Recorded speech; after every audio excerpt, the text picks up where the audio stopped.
A sminkelést arctisztítással és alapozással kezdjük. Majd alapos korrekcióval folytatjuk. Az alapot púderrel fixáljuk.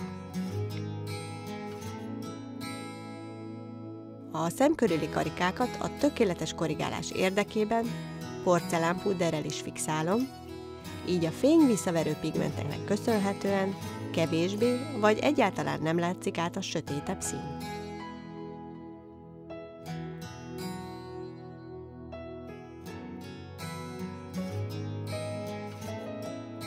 Gondosan elfésülöm a szemöldököt, és a hézagokat szemöldökporral töltöm ki.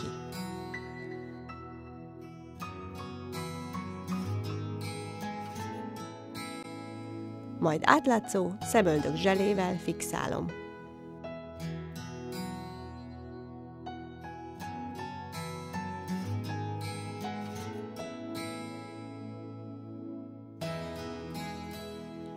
A szemhéjra egy mat, húsos bézses árnyalatú szemhéjport teszek, amit szivacsos applikátorral viszek föl.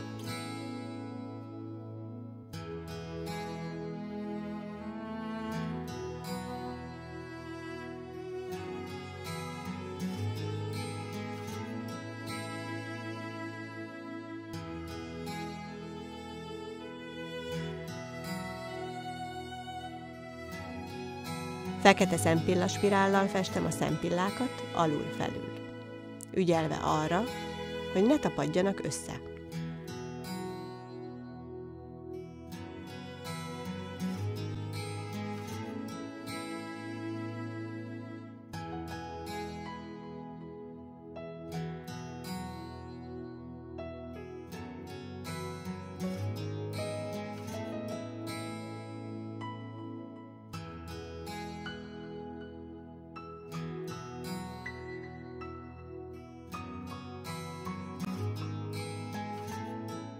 Az arcra Májvás Natur pirosítót használok.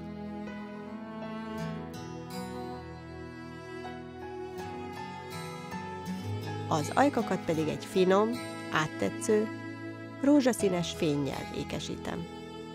A festékek eloszlatására bátran használjuk újbegyünket, így természetesebb lesz a hatás.